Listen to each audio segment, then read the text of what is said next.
All right, good morning, everybody. Welcome back to our Adult Bible Fellowship for this final Sunday in April. I cannot believe it's been 5 weeks, I think, 5 or 6 weeks that we've been doing this, but glad that you're here.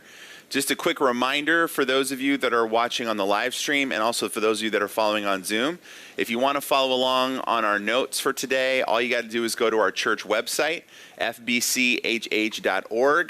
You go to the top, it says resources. You go down the resources tab and you'll see ABF notes. Those should still work for today. And hopefully, I don't know, I don't have a great track record in this regard, but hopefully we'll be wrapping up our notes for this week. And next week we're going to dive into a completely brand new study that is something that I've not tried to tackle with you guys since I've been here. So we'll see how that goes. Hopefully that will be fun. But here we go. We were talking last week about a direct method. So a direct method for the storytellers in the Bible to communicate the point that they're trying to make. We've talked a ton about indirect methods, right? Like foreshadowing and using names and using all these other things to kind of give you clues in the text as to what the point of the story is, but not exactly coming right out and saying it directly. And then last week we kind of pivoted away from all that because that was several weeks we were talking about different ways the Bible storytellers like to do that. We pivoted away from that towards what I'm calling a direct method. And the direct method is called editorial comments, which basically is when the storyteller himself inserts himself and his opinions into the story. He lets it be known to everybody what it is that he thinks about the story and what he thinks specifically about the actions of the characters in the story. In other words, he gives his own evaluation of what's going on here. Now, sometimes that takes the form of how God evaluates the characters, because we assume that God's evaluation of the characters are going to be the correct evaluation. Other times he doesn't actually give God the opportunity to do that. He just sort of shares his opinion. And again, under the direction of the Holy Spirit, I'm inclined to go with his opinion on this too. So what we need to do as we're reading these stories from time to time is we will see these little comments, and they usually come either at the end of a narrative or at a transitional point in the narrative where the story kind of takes a turn. And at that point, we need to look for these comments that then help us to understand how we are supposed to understand the story itself. Okay, so we started to talk last week about an interesting story from the life of David and his first wife, Michal, who was King Saul's daughter. And if you remember anything at all about the story, here's what's happening. David is bringing back the Ark of the Covenant from the temporary location where it has been stashed outside the city of Jerusalem.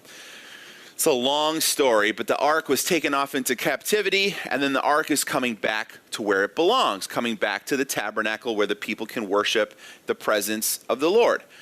And there was a mishap along the way. If you remember, somebody reached out to try to stop it from falling. The person gets struck dead, and so they decided, let's cancel this. I don't want any more people dying. And so they leave it at this guy's house, like he puts it in his garage or something. I mean, it's kind of bizarre.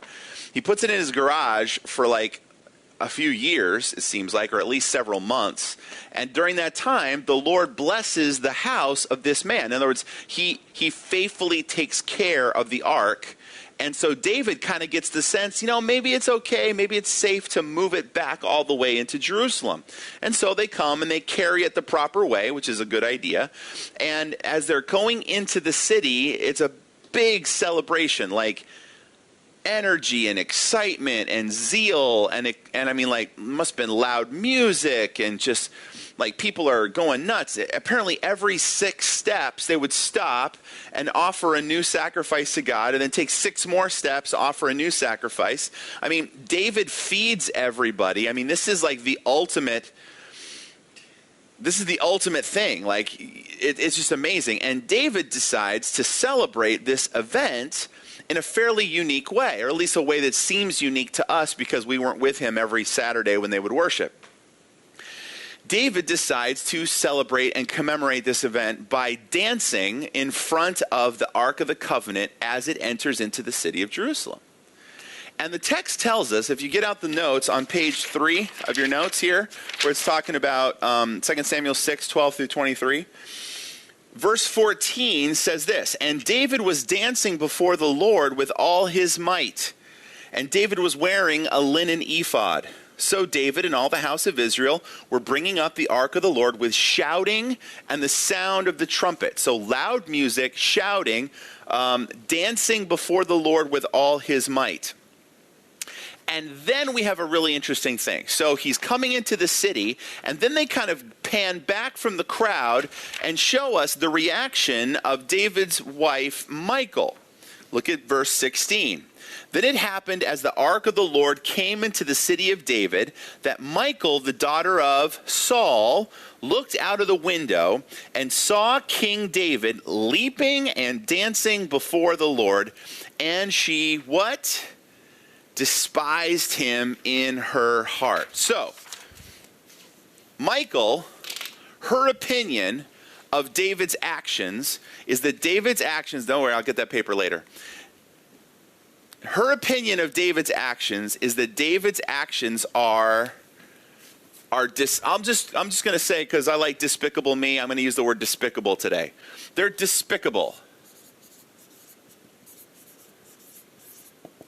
And she specifically points out how undignified it is, right? How unking-like, right? Kings are supposed to float above the troubles and the excitements of the common man. They're supposed to sort of just glide into the city, and they're not supposed to get all worked up and emotional, and they need to be dignified. That's what a king is, right? My dad was a king. I know about kings and how kings are supposed to behave.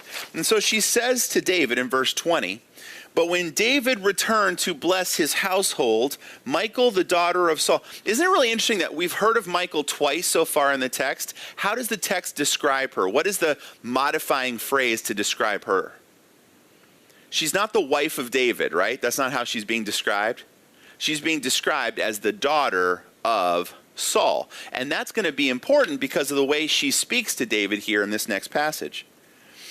"Michal, the daughter of Saul, came out to meet David and said, 'How the king of Israel distinguished himself today.'" By the way, if you've had trouble picking up on sarcasm in the Bible, you can underline that, you can highlight that, you can circle it until like the whole sentence just like falls out of your Bible, because this is one of those examples of just blatant sarcasm where she is saying the exact opposite of what she really thinks, right? She says, "Oh, wow, you really distinguished yourself today, King of Israel." And what she means she means the exact opposite, right? "David, you have embarrassed yourself. You've humiliated yourself. And by extension, you've also humiliated me because I'm attached to you. And if you do something stupid, it reflects poorly on me." And so she says that. And then she says, "He uncovered himself today in the eyes of his servants' maids as one of the foolish ones shamelessly uncovers himself." You know, he stripped down out of his royal vestments and clothes and all of the pomp and circumstance you might associate with a king, and he strips down to wearing just a basic linen ephod. My guess is it's probably very basic clothing that a servant would wear. And he's jumping around, leaping and dancing. He's basically acting like a common person. He's basically saying, "Look, I'm no big deal. I'm the king, but I'm no big deal. I'm as excited and thrilled about this as anybody. I'm allowed to get a little bit crazy and a little bit emotional over the fact that God is going to bring his blessing into this city through the form of the Ark of the Covenant." And she thinks that's a horrible, horrible thing. She thinks it's unkinglike, it's undignified, and really, and here's where you pick up on the tension, right? She's still resentful of the fact that David booted her dad out of the kingship. She still has sort of that bitterness in her. She's got that stuck in her craw, I think is the expression, right? She can't quite shake that. If you remember her story, and I kind of have some sympathy for Michal because I told you last week, her backstory is kind of sad. when she was really young and David was just this up-and-coming commander in her dad's army, she fell in love with David. And they went to Saul and said, hey, we kind of love each other. We'd like to get married. And Saul said, sure. And so Saul let them get married. And then he also used their engagement as a way to try to kill David, which is kind of funny. He basically says, yeah, you can marry my daughter if you bring me evidence that you've killed 200 Philistines. And so David, being one of those above and beyond kind of guys, goes out. He has a battle with the Philistines and brings back evidence that he's killed 400 Philistines. And so Saul's like, well, I guess there you go. Here's your wife. And so they do this thing. And then when Saul wants to kill David, David sneaks out the window and leaves Michal behind. Now, I think he does that because he figures Saul's not going to hurt his own daughter, right? He figures that. And so he leaves Michal behind while he escapes to go off into the wilderness, which is fine, except that for who knows how long,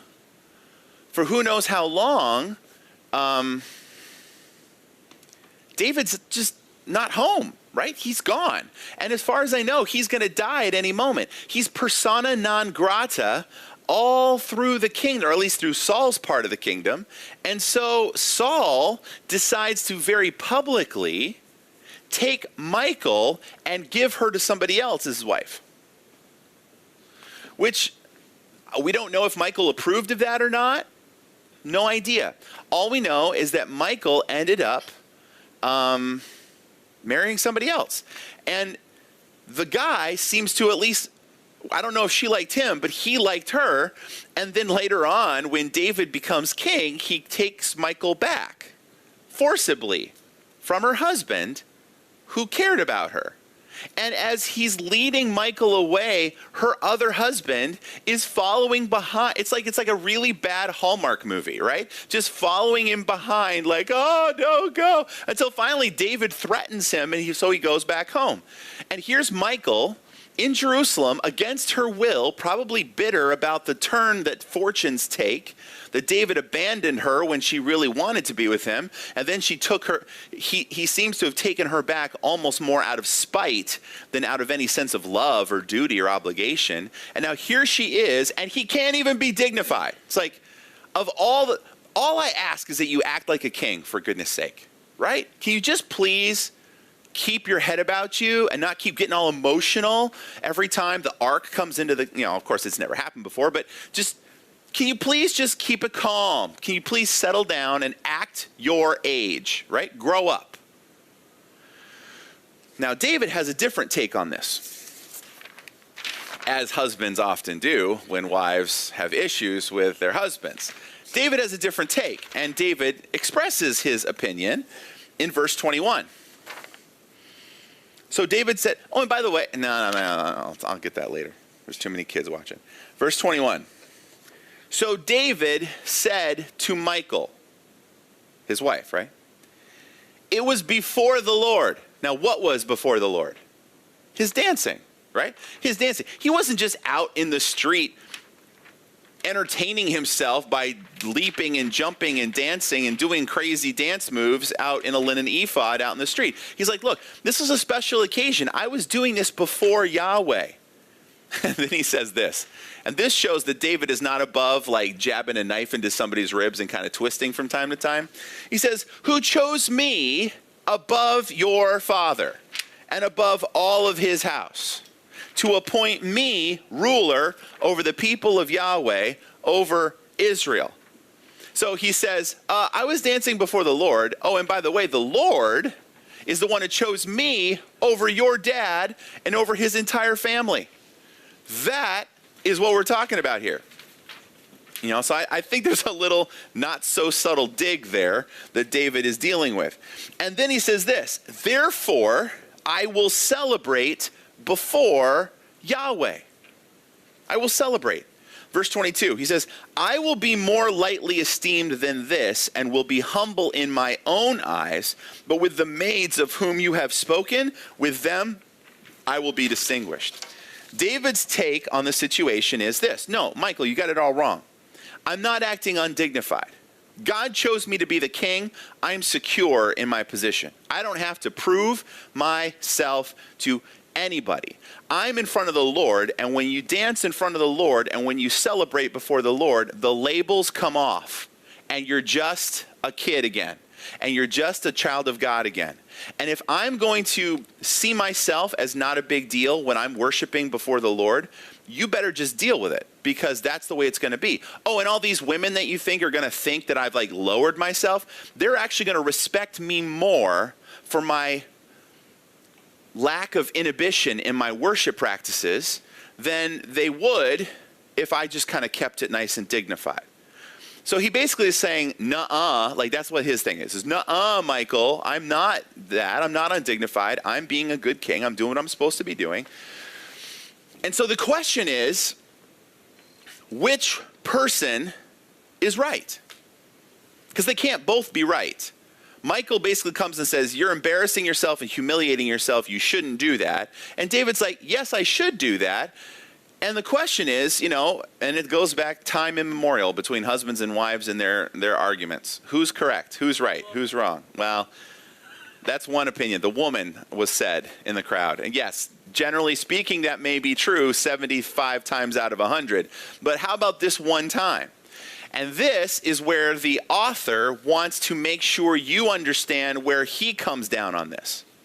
Because here's a question, or a comment, I guess. Michael could be right.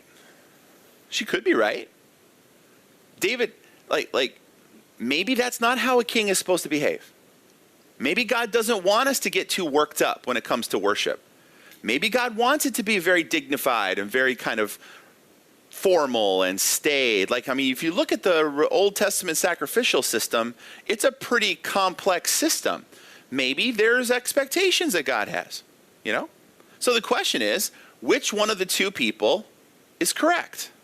Which one of the two people is right about the worship practices of the kings of Israel? Our storyteller has an opinion. Let's read it. The very last verse, verse 23. Michal, the daughter of Saul, had no child to the day of her death. Now, we've talked a lot about the whole barrenness thing before, right? This is a loaded issue. This is not just, and I mean, it's loaded today. But especially in the biblical text, especially in the ancient world, especially if you're the wife of a king and it's all about producing heirs for the king, so there's another generation of kings, and you want that heir to be through you. Now, we also know David had other wives, right? Bunch of other wives. Not as many as his son Solomon would go on to have, but he still had a bunch. So, if you want your branch of the family tree to have prominence, then you want to produce male heirs for your husband so that your son could potentially be the next king. And in fact, Michal's already bummed and maybe a little bit bitter about the fact that her family got cut out of the kingly tree, right? And the only reason she's still hanging around the king is because she married David instead of it being her dad passing it down through her line.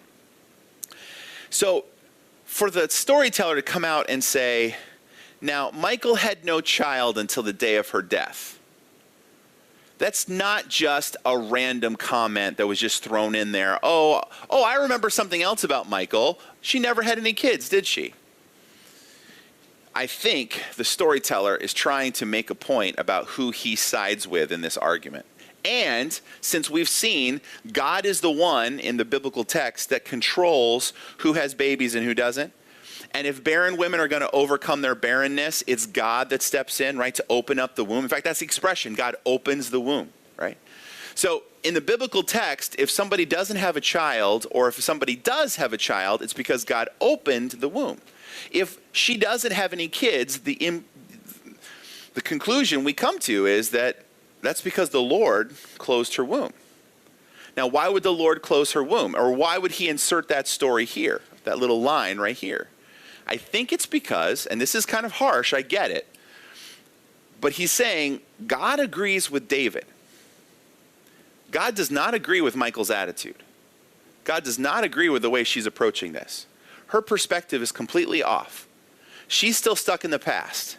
She's the daughter of Saul. 3 times she's referred to in this text as the daughter of Saul. She's still she's still fighting the civil war back from a few generations before. She's still stuck in that world. And so she is going to come and see David. And so basically what you have here is God sanctioning wild, unreserved worship on the part of David. Now, I actually heard this preached in a sermon in a Baptist church one time. Not joking. It was up in Rochester, New York, and the pastor was challenging us, conservative, dignified, straight-laced Baptists, about whether or not we bring our emotions with us when we worship our God. Or is our worship of God mostly intellectual? Just our thoughts. We think big thoughts about God, and that is worship. Now, I'm never going to argue that that's not worship, okay? Thinking big thoughts about God is very important. Friends, please hear me. It's very, very important. If you don't have the thoughts about God connected to the emotions of worshiping God, then the emotions are fluffy and frothy and fun, but they aren't based on anything real, okay? So you need to have this part. But the point he was trying to make, and he went to this passage, and he went to probably 30 different Psalms. Like, he literally stopped at almost every Psalm that he possibly could to talk about the fact that a regular part of Jewish worship is emotion and expression.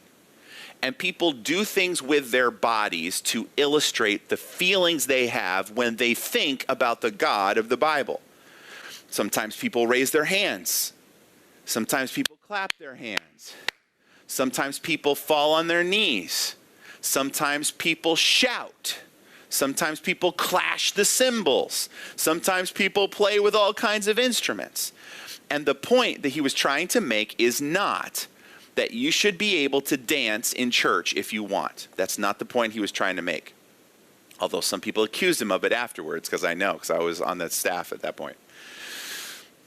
The point he was trying to make is that sometimes God calls for our worship to be uncomfortable and expressive and emotional. And if you have emotions that are bubbling up inside of you as a result of what you're thinking about God and the truth of his word and of how he works in the world, if that never shows up in your expression, something is off. And he used this story simply as an illustration to say, you know what? In this case, Michal, who said we should be more dignified, was dead wrong. And God was in favor of David sort of making a fool of himself, jumping and leaping all around in front of the ark of God as it's entering into the city of Jerusalem. And he said, look, at the very least, this story should make us stop and think, right? And then you look at the Psalms and all the commands in the Psalms to express your worship visibly and emotionally, and you start to ask yourself the question, if I don't ever do that, am I actually standing in disobedience to Scripture simply because I want to stay comfortable and don't want to stand out from the crowd, don't want to look undignified, don't want anybody to think that I'm kind of all caught up and radical and crazy? And that was the point he was trying to make. And I think there is that point here. And really, it's kind of fun to think about because we don't often think about it. So let me just kind of hit the pause button and say this. We can table that conversation for another day. But I think the editorial comment there illustrates what I've been trying to tell you. That the storyteller definitely thinks Michal is wrong and David is correct. And he puts that little line in there to make sure that we as the readers don't miss it. You guys does that make sense? Are you with me on that? Is that sort of kind of following that? Any questions? Can I ask a question? Yes, Becky, please. Well, I've heard this story interpreted slightly differently by a professor once. Okay. So is it possible she didn't have kids because David didn't have relations with her, not because God closed her womb? That's an interesting thought. I hadn't thought of that. For those of you on the live stream, of Becky's professors in college suggested that maybe the reason why Michal didn't have any kids is because David refused to approach her anymore. Like after this, David kind of gave her the cold shoulder, had no relations with her, and so therefore she was sort of like abandoned by David in the process. I will have to be honest, Becky, I'm going to have to look at that. I don't know. That's a good point. There's other times in Scripture, like when Abraham had Sarah with the Pharaoh. Yes. It says specifically God closed the womb. Right. It didn't say that here. Here, it just simply says she had no children. It doesn't say that God closed her womb as a result of her. So maybe this was David being like a little bit of revenge time for Michal. It's possible. And you see that in his words with the way he jabs at her father. He does do that. He does do that. That's a fair question. That's a fair question. I'd have to go back and look at that. Never mind the whole worship thing. No. Because that's a separate issue. That's more coming out of the Psalms than it is out of here. That's a good point. I do think though that I still kind of stand by my point that I think the storyteller agrees with David versus Michal. But yeah, maybe he's also kind of giving you a little back door to feel bad for Michal because David. I don't know. I'm gonna have to chew on that, Chappelle. I'm gonna have to chew on that one. That's good. That's good. Toby? Yes, go ahead, Deb. Another interesting part to think about, I don't know even how it plays into it, but I mean, she was married to David for some sort of time, enough time to have a child. Yes. And then also married to another person. Yep. Enough time to have a child. Yeah, So there's a child before now as well. that's a good point. I'm just saying, I don't know how that plays into it, except Yeah. that I don't know. Let me restate for the live stream because I've been hearing comments that I need to do that better for people that are watching that way. Deb De Oliveira pointed out the fact that she was married to David in her youth, and she was also married to somebody else before this event ever happened. And apparently she didn't have kids then either. So could it possibly be that maybe the Lord had closed her womb all the way along, and this is just a continuation of that? I don't know. That's the thing I love about these stories is that there's a little bit of ambiguity, and you have to sort of keep reading the whole thing in light of these details. Like now I feel like I have to go back and read the entire David story again. Thanks a lot, Deb. No, this is my next series. Let's start all over. No, I won't do that to you guys because you've had to endure my thoughts on David for a long time. But you see, these are the kind of questions that the text invites us to wrestle with. I'll be honest with you, that's one I hadn't thought of before. But that's part of the beauty of this, is that we're not just making stuff up, okay? We're looking at clues that have been left in the text, and we're starting to draw our own conclusions, which is going to get to one of my points that I hit later. But this is great. Let's just table the whole David and Michal thing for now, because I want to keep going to Job chapter 1. But to illustrate this editorial comments. And this one's a little less controversial and a little bit easier to see. But if you go on page 4, which is called Job's Test, you see that at the top? Now, I've talked a lot about Job. And again, one of my bad habits that I'm learning about, that I'm trying to keep in my mind, is that I have a tendency to reteach something every time I come up to it because it's fun. And I need to remember that a lot of you have already heard this from me before, so I don't need to wear on you by starting all over again. But if you look at Job chapter 1 and 2, you have two tests, right? Two tests that God... here, I'm going to erase this.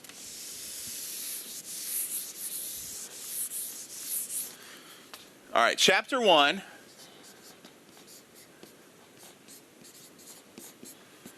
In chapter 1, there's a test, right? And we know it's a test because the text tells us that God is in heaven and the sons of God, and again, it's a little bit of a weird, we don't often think of this, but apparently Satan has access to the throne room of God, and God questions Satan about his activities. And Satan says, I've been wandering around on the earth to and fro, blah, blah, blah.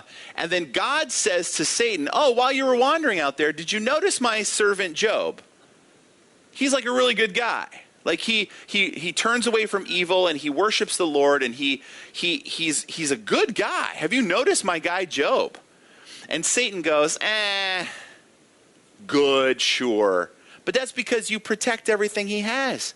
You bless him. You give him all these perks. Of course he's going to want to follow you. It's in his best interest. The only reason Job would follow you is because you give him lots of stuff.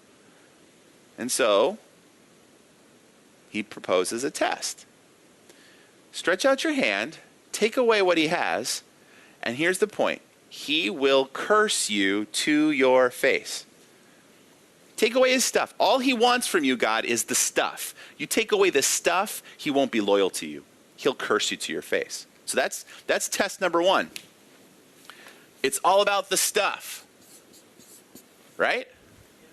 And we know that. Does Job know anything at all about this conversation in heaven?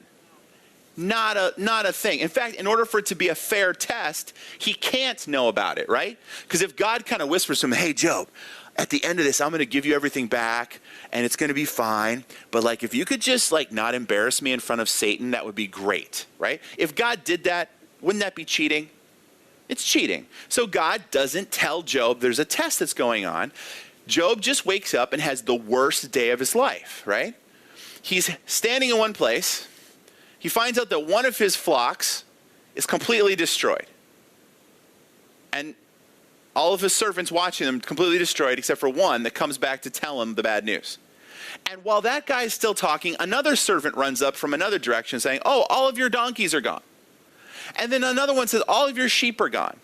And then another one says, all of your children gone in one moment. And then we have this example. Down to verse, we'll pick it up in verse 18. Okay? So on this page 4, page 18, or verse 18 says, while he was still speaking, another also came and said, your sons and your daughters were eating and drinking wine in their oldest brother's house.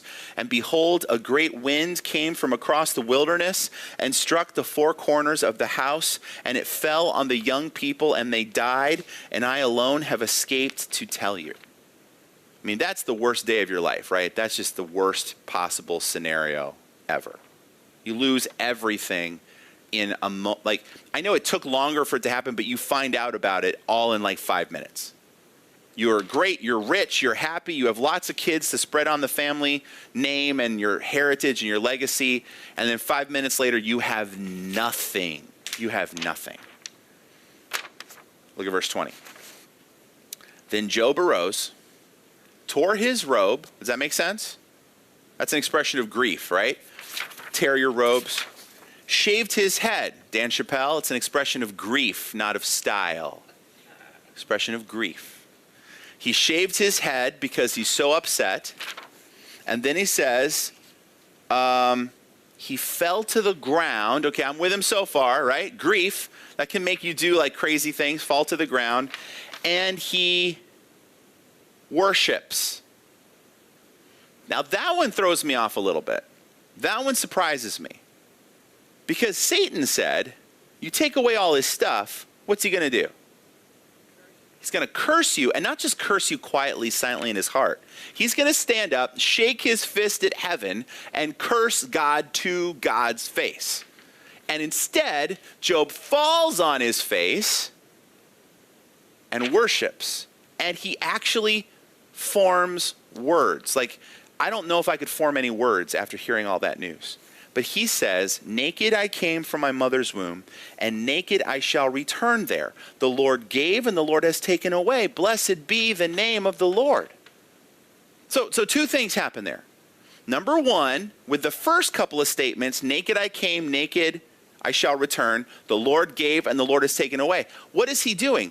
He is directly answering the charges that the Satan gave to God. He only loves you because you give him stuff. Job proves, oh, I understand. The stuff God gave me, he didn't owe that to me. I came naked, I'm going to leave naked. God gave it to me in the first place. He can take it away anytime he wants. So he directly answers the adversary's challenge. And then, instead of cursing Yahweh to his face, what does he do? He blesses him to his face. So could Job have passed the test any more admirably than he passes the test? Absolutely not. I mean, this isn't like, I squeaked by with a C+ and my parents didn't ground me kind of a pass. This is like 100, A+, you come home, your parents bought you a Mustang because they were so happy. That's how good he passes this test. And then, just to make sure you understand, the editor, the storyteller, throws in his editorial comment. And this is what I want you guys to be trained to look for, so that you know whether or not God is pleased with Job's performance. How did Job do? Well, here's how it says, verse 22. Through all this, Job did what? All right, so the first thing that we know for sure as a fact is that through all this, Job did not sin. You're like, sin? What? He did not sin? He sounds like he's doing a pretty good job here. Not sin? That's going to be important. Job did not sin, and then it says, nor did he what? He did not, and my version says blame, but you can also say revile God.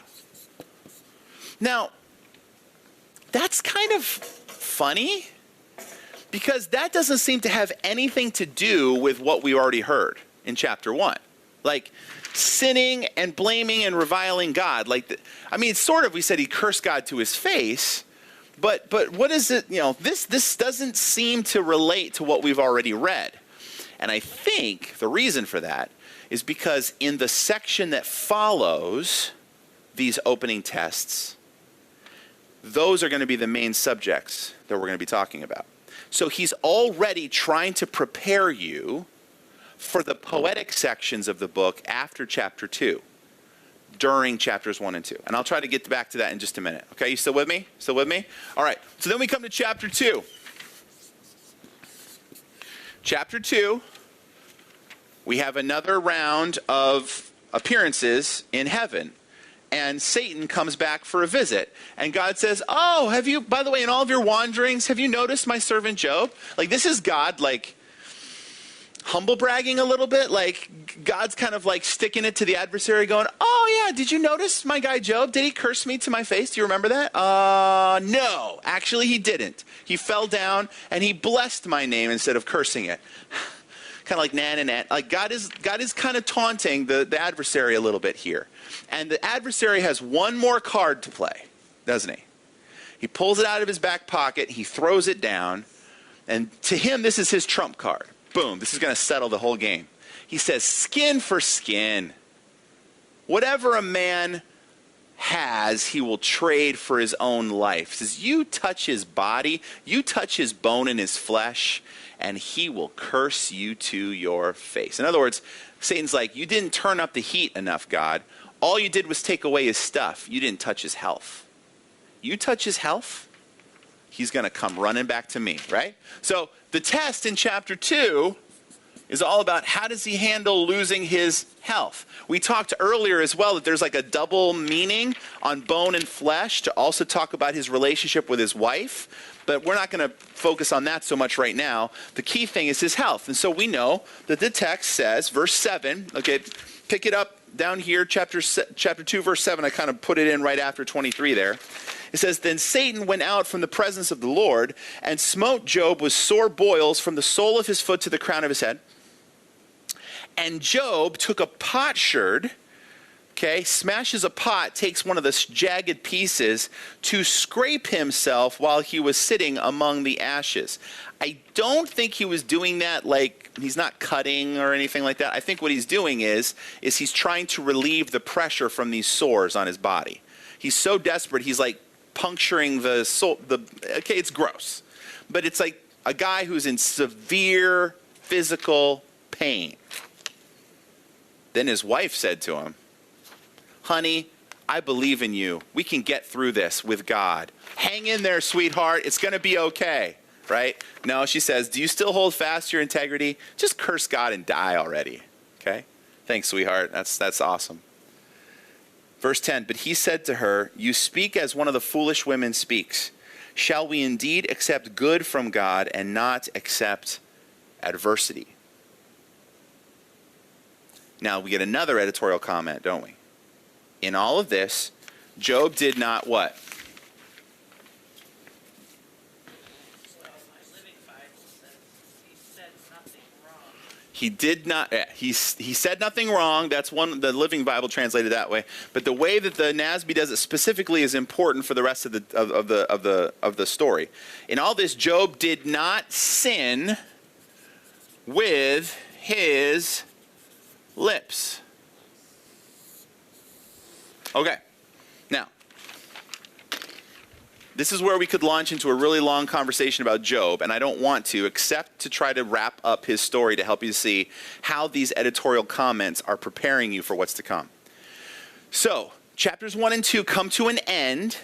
The narrative, the story part, comes to an end with Job have 3, and then a 4th one kind of sneaks in at the end, 4 friends that come to be with him in the middle of his pain. Okay? And for a week, they just sit Shiva with him. They just sit there and grieve with him. They mourn with him because they saw his suffering was very great. They don't even try to say anything. And then Job, a week after these events, opens his mouth, verse 1 of chapter 3. He opens his mouth to curse what? The day of his birth. Not God, but the day of his birth. And he starts to whine and complain about how miserable he is and how horrible his life is. Now, the truth is does he have a point? Yeah. His life is pretty stinking miserable. He's lost everything. He's lost his health. His wife is telling him to curse God and die. He's sitting in the ashes, scraping himself to try to relieve a little bit of pain. And he's got these friends sitting with him, but they don't know what to say to help him. He's sort of just bearing this grief on his own. And he's like miserable. Well, here's the funny thing. His complaining about his plight makes his friends mad. And they launch into a series of poetic accusations of Job. Job, all this happened to you because you didn't mind your P's and Q's like you were supposed to. You didn't dot all your I's. You didn't cross all your T's. You didn't do what you were supposed to do. And that's why this has all happened to you. This is why this has fallen down on your lap. And Job keeps raising his hand and saying, no, I didn't do anything wrong. I'm perfectly innocent here. And then they're like, oh, innocent Job, you've never done anything wrong? And Job's like, well, yeah, I've done things wrong, but nothing to justify what I'm dealing with here. Like, I never was fake or a hypocrite, or I never oppressed people behind the scenes, or I never did this. I never tried to take what wasn't mine. I'm not one of the wicked that we keep talking and thinking about and hearing about. I'm not one of those guys. I'm one of the good guys. And this is still happening to me. And in the middle of all of his grief, he starts to wonder if God just has it out for him. Like if God just wants to destroy him. Like, have I made you angry, God? What did I do? I didn't do anything wrong. And so Job starts to wonder if maybe God has it out for him because there's something, maybe God is not fair. Maybe God is not just. And so the biggest issue in the last 37 chapters of the book, and it gets repetitive, and it gets long, and it gets sarcastic, and it gets mean, and it gets bitter really quick. Like, the more they talk, and I don't know if you've ever experienced this, but the more you talk in a complaining mindset with other people that are kind of coming at you, like, it's really funny how I can turn into an ogre in about 3 minutes when I start to be opposed by somebody who questions my character, right? Every now and then I'll type something on somebody's Facebook post or something, and somebody will read in what I said, some indictment of my character. I had somebody who, I recommended a preacher on Facebook a few weeks ago, which is something I'll never do again because it was just miserable. And this preacher apparently is semi-controversial and is not 100% down the line perfect in all of the things that he's ever said ever, right? Which most of us probably would be able to have to say that. And I kind of said, I love this guy's teaching. He's been a blessing to me. He's great. And this one person hopped onto Facebook and said, aren't you like a shepherd of the flock? Like, aren't you supposed to be protecting your people from false teaching? Like, why don't you do your job? Okay? That happened, and I turned into a raving lunatic in 13 seconds because this guy questioned my character. He questioned my integrity. He questioned my job and what I'm doing, trying to serve God. And I was shocked at how quickly that happened. And Job goes from being a guy who's tormented, but doing the right thing. Is there any doubt from these editorial comments, is there any doubt that Job responded to the test the right way? Is there any doubt at all? Like even like a fraction of a percent of a chance that Job did the wrong thing in all of this? No. But the more he keeps talking about it, what happens? He starts to just blah, blah, blah, blah, blah, blah, blah, blah. Like he can't stop defending his own integrity, and he can't stop blaming God for all this happening because he doesn't understand what happened, okay? All of a sudden we find Job using his lips in the poetic sections, acting very differently than he did in the test back in chapters 1 and 2. And all of a sudden he starts to blame God for all these things. He's starting to accuse God. He's acting now like the Satan, the adversary was. He's the one accusing God of being unfair and not taking care of his people and not loving us and so you come to the end of the book of Job and you expect, right? The guy who suffered more than anybody else in this entire story. You expect when God shows up, what is God going to do for that guy? Pick him up in his arms, right? Hold him to himself. Cradle his head. Let him weep on his shirt, so to speak, and just comfort and encourage. But when God shows up at the end of the book of Job, how does he show up? You remember? Chapter 38. He shows up in a whirlwind. He shows up in the middle of a storm. And he starts barraging Job, not his buddies, Job, with question after question. And his questions all start were, where were you when I fill in the blank? When I did this, where were you? Where were you? When I decided where the earth started and where the sea stopped, were you there to approve? Did I have to run it by you? Do you think you have any right to question the way I run the universe? And boom, boom, boom, boom, boom, boom, for 4 chapters. And all Job can do once he finally kind of wakes up to this, he's like, oh, I'm sorry. I spoke without meaning to. I spoke with no knowledge. I just kind of did that. God, I'm sorry. And then God comes around at the end, once he's humbled Job, then he blesses him, right? Because Job, at the end, Job 42, verse 6, Job says, wow, I repent. Friends, he's not repenting of this stuff, right? He did everything perfectly in that point. He's repenting of the stuff in between. He's repenting of the superior attitude that he had as he questioned God, as if God had to answer to him. He's repenting of that.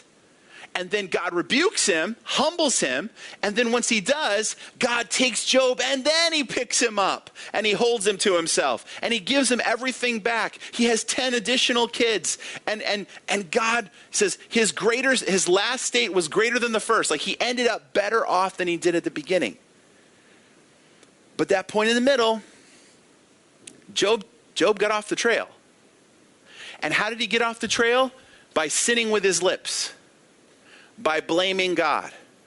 And the storyteller wants you to know at the very beginning of the story 2 things. He wants you to know, look, Job passed the actual test, right? The test that Satan gave him, chapters 1 and 2. He passed it with flying colors. He didn't do anything wrong. But then he's also sort of hinting at how he evaluates Job's words from there on out.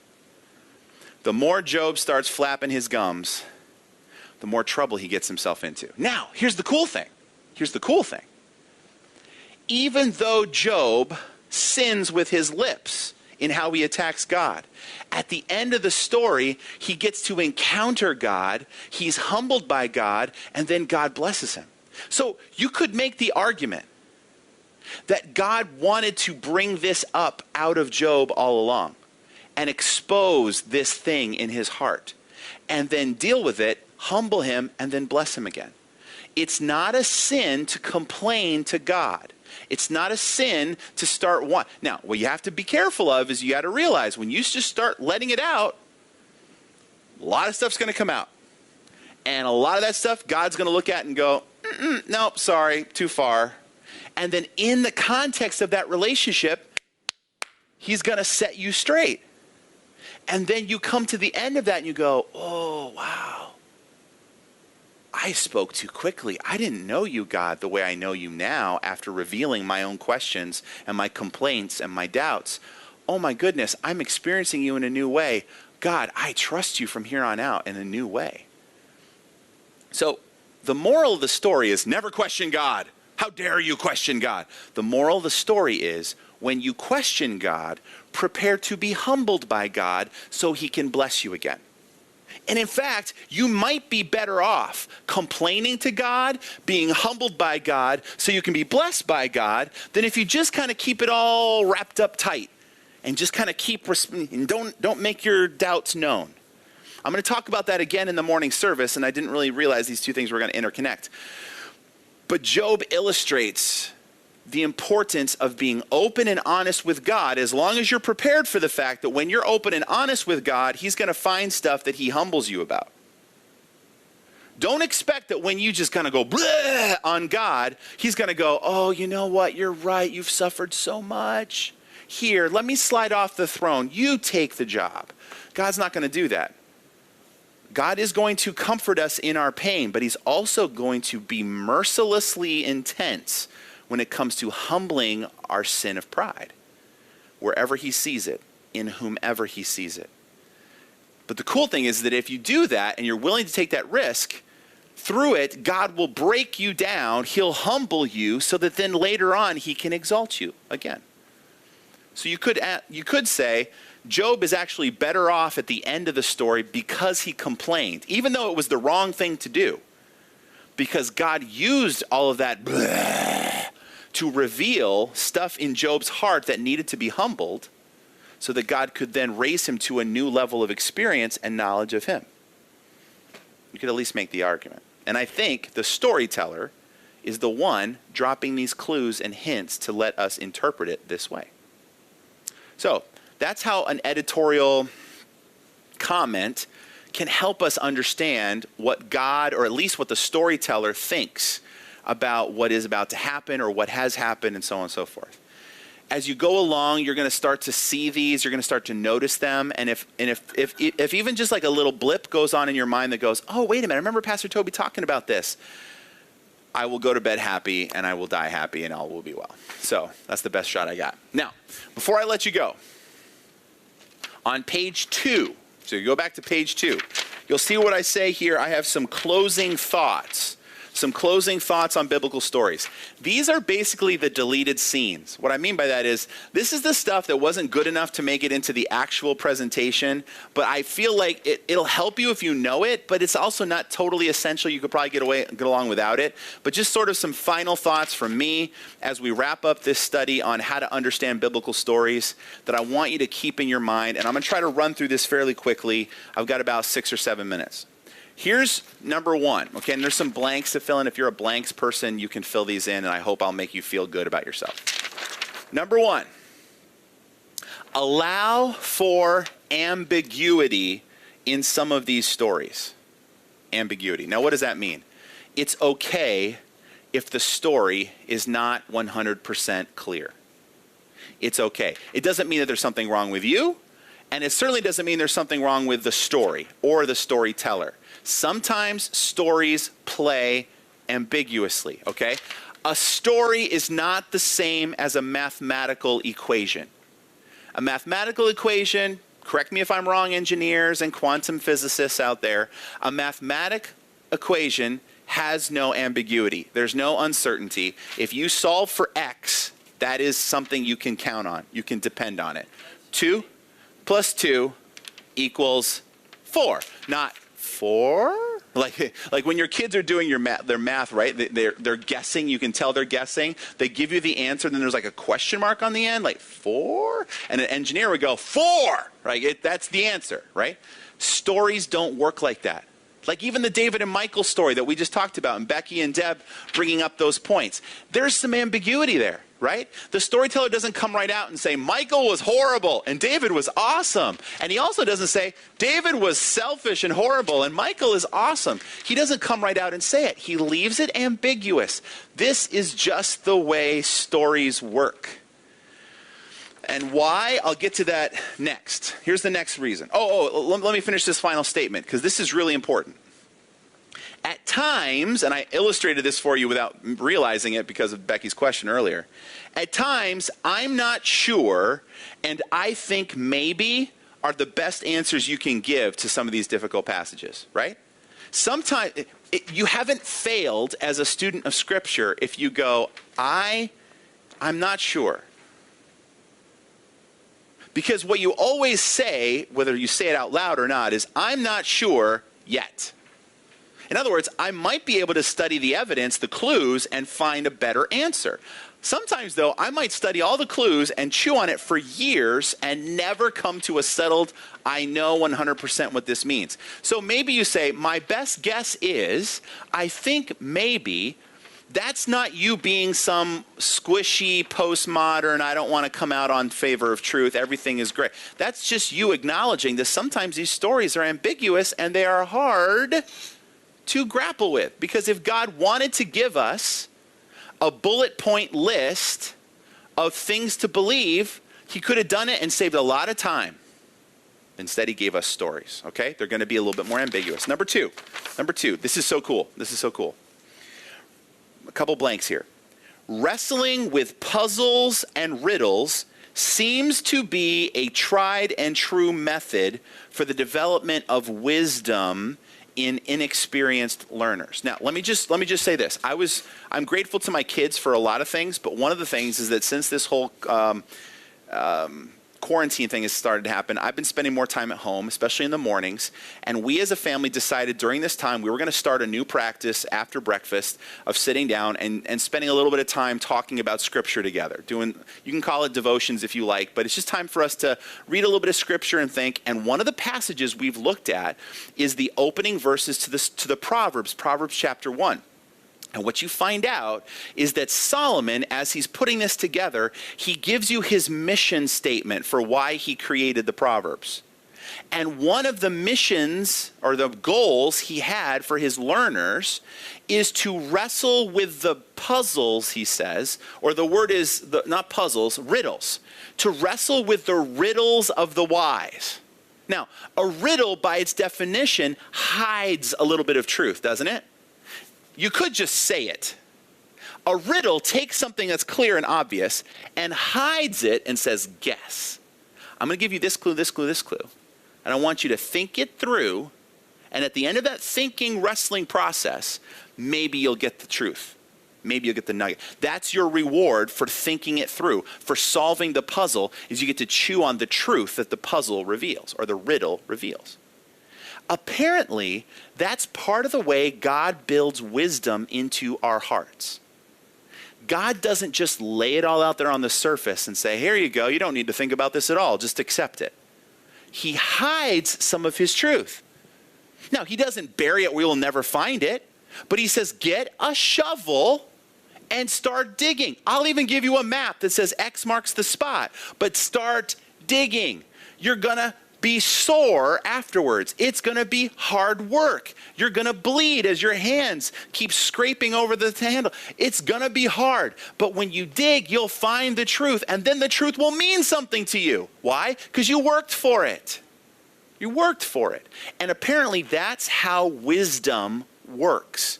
Knowledge works by just, you're like a vacuum cleaner, you just suck up the facts, right? That's knowledge. Wisdom works when you have to add the stuff together and wrestle with how does this all fit together. A lot of verses say about seeking wisdom. A lot of verses say about seeking wisdom. Exactly. Why doesn't wisdom come up to you and knock on the door and say, hey, here I am.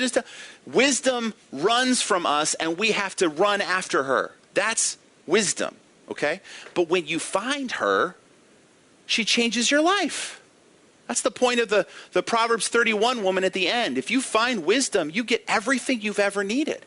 And so God sometimes wants us to wrestle with puzzles and riddles in these stories because he wants us to gain wisdom, not just knowledge. In other words, it's a compliment, friends, not a punishment. God isn't punishing you by hiding some of his truth. He's complimenting you. He's saying, I think you have the brains to figure this out. Why did Jesus teach in parables? He taught in parables not because he didn't want you to know the truth. He taught in parables because he knew if you had to dig for it, you'd care once you found it. He knew it investment. Number three. This is frustrating, but it's reality. I'm going to get these pretty quick here. You can't always count on the storyteller to tell you what he thinks about the actions of the characters, right? Not every story has an editorial comment where you find out what God thinks. So like the Gideon thing. Can I just use this, and this will be my final one, and I'll catch the last three right before I start the new class next week, okay? Gideon with the fleece. You remember that? The text does not make it clear if Gideon did the right thing or the wrong thing by throwing the fleece out there and saying, okay, God, I'll put this test out for you. Now, you sort of, as you read the story, I think you can read through between the lines and the indirect stuff, and you can come to the conclusion, you know what, I think Gideon was off there. But we don't get a definitive statement saying Gideon sinned against the Lord. I mean,